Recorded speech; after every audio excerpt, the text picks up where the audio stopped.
Pola bilangan. Suatu aula memiliki beberapa baris kursi dari depan sampai ke belakang. Baris pertama terdiri dari 20 kursi, baris kedua 22 kursi, baris ketiga 24 kursi, baris keempat 26 kursi, dan seterusnya sampai baris paling belakang. 20, 22, 24, dan 26 kursi. Tiap baris berbeda 2 kursi dengan baris di depannya. Karena susunan jumlah kursi aula membentuk pola yang sama dan teratur, maka disebutlah sebagai pola bilangan. Tiap urutan bilangan disebut dengan suku atau U, suku ke N disebut dengan UN. Pola bilangan ada beberapa macam. Pola bilangan ganjil tersusun dari bilangan ganjil, yaitu 1, 3, 5, 7, dan seterusnya. Pola bilangan genap tersusun dari bilangan genap, yaitu 2, 4, 6, 8, dan seterusnya. Pola bilangan Fibonacci diperkenalkan oleh Leonardo da Pisa atau lebih dikenal dengan Fibonacci. Contoh pola Fibonacci adalah 0, 1, 1, 2, 3, 5, 8, 13, dan seterusnya. Perhatikan, setiap suku merupakan hasil penjumlahan dari 2 suku sebelumnya. Suku ketiga adalah hasil penjumlahan dari suku pertama dan kedua, yaitu 0 plus 1. Suku keempat adalah hasil penjumlahan dari suku kedua dan ketiga, yaitu 1 plus 1. Selanjutnya, pola bilangan Pascal yang diambil dari nama seorang ilmuwan, Blaise Pascal. Pola bilangan Pascal diperoleh dari segitiga Pascal seperti ini. Hasil penjumlahan di setiap baris segitiga Pascal akan membentuk pola bilangan Pascal. Baris pertama jumlahnya 1, baris kedua jumlahnya 2, baris ketiga jumlahnya 4, dan seterusnya. Bilangan 1, 2, 4, 8, 16, dan seterusnya inilah yang disebut dengan pola bilangan Pascal.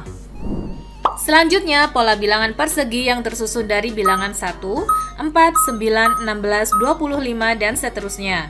Bagaimana pola bilangan tersebut terbentuk? Rumus luas persegi adalah sisi kali sisi.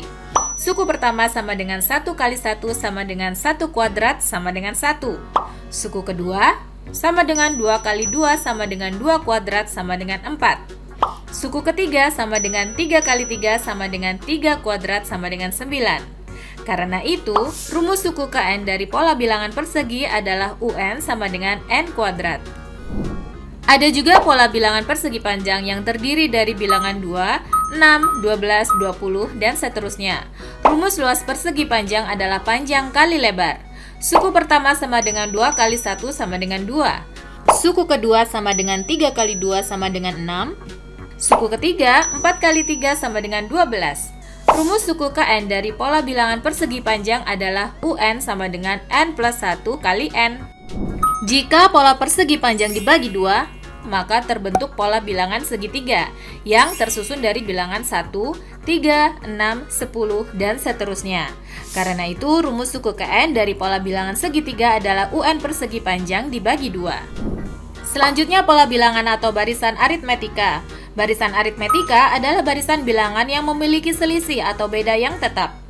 Jumlah kursi di setiap baris aula pada awal video adalah contoh barisan aritmetika karena memiliki beda yang tetap yaitu plus 2. Berapa suku setelah 26? Yap, 26 plus 2 sama dengan 28. Bagaimana untuk menghitung jumlah kursi di baris paling belakang? Kalau dihitung manual, pasti akan makan waktu lama ya. Untuk mencari suku KN dari barisan aritmetika dapat menggunakan rumus UN sama dengan A plus dalam kurung N-1 B. A adalah suku pertama dan B adalah beda antar suku. Jika baris paling belakang sama dengan baris ke-25, maka yang dihitung adalah suku ke-25 atau U25. UN sama dengan A plus dalam kurung N-1 B. U25 sama dengan 20 plus dalam kurung 25 min 1, 2. U25 sama dengan 20 plus 24 kali 2. U25 sama dengan 20 plus 48. U25 sama dengan 68. Jadi, jumlah kursi di baris ke-25 adalah 68 kursi. Lalu, berapa kapasitas kursi di aula tersebut? Untuk menghitung kapasitas kursi yang ada di aula, artinya kita harus menghitung atau menjumlahkan seluruh kursi sampai baris ke-25.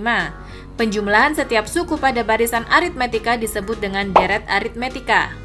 Rumus deret sampai suku ke N adalah Sn sama dengan N dibagi 2 dalam kurung A plus UN, atau Sn sama dengan N dibagi 2 dalam kurung 2A plus N min 1 kali B.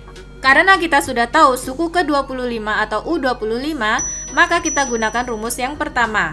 Sn sama dengan N per 2 dalam kurung A plus UN. S25 sama dengan 25 per 2 dalam kurung 20 plus 68. S25 sama dengan 25 dibagi 2 kali 88. 88 dicoret dengan 2, maka hasilnya 44. Jadi S25 sama dengan 25 dikali 44. Hasilnya S25 sama dengan 1100. Jadi jumlah seluruh kursi yang ada di aula adalah 1100 kursi. Selanjutnya pola bilangan atau barisan geometri. Barisan geometri adalah barisan bilangan yang memiliki rasio tetap. Rasio atau R adalah hasil pembagian suatu suku dengan suku sebelumnya. Yuk simak contoh barisan geometri dari cerita berikut. Seorang peneliti menempatkan sebuah bakteri dalam tabung lab. Bakteri dapat berkembang biak dengan membelah dirinya menjadi 2. Hari Senin hanya ada 1 bakteri, hari Selasa 2 bakteri, hari Rabu 4 bakteri, dan terus meningkat di hari berikutnya. Perkembangbiakan bakteri termasuk barisan geometri karena rasionya tetap, yaitu 2. Lalu berapa jumlah bakteri pada hari Minggu? Hari Minggu adalah hari ke-7, maka jumlah bakteri pada hari Minggu adalah suku ke-7 atau U7. Rumus mencari suku ke N pada barisan geometri mengikuti rumus berikut. UN sama dengan A dalam kurung R pangkat N min 1. U7 sama dengan 1 dalam kurung 2 pangkat 7 min 1.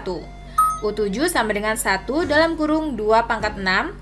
U7 sama dengan 1 dalam kurung 64 atau 1 dikali 64. U7 hasilnya sama dengan 64.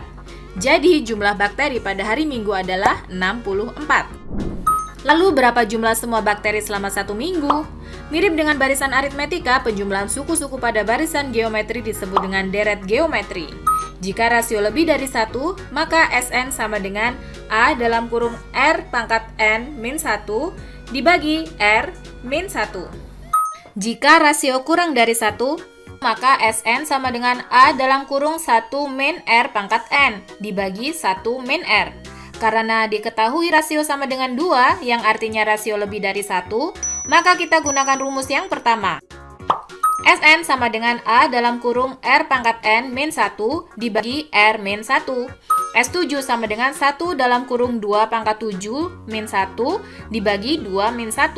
S7 sama dengan 1 dalam kurung 128 dikurangi 1 dibagi 2 min 1. S7 sama dengan 1 dikali 127 dibagi 2 min 1. S7 sama dengan 127 dibagi 1, hasilnya S7 sama dengan 127. Jadi jumlah semua bakteri selama 1 minggu adalah 127. Wah, ternyata banyak ya jenis pola bilangan. Adanya pola bilangan membuat sesuatu hal lebih teratur. Misalnya pola penataan nomor rumah dan nomor buku di perpustakaan. Pola bilangan juga dipakai untuk mempermudah perhitungan. Misalnya menghitung pertumbuhan bunga tabungan atau penyusutan nilai jual barang. 1 mangkuk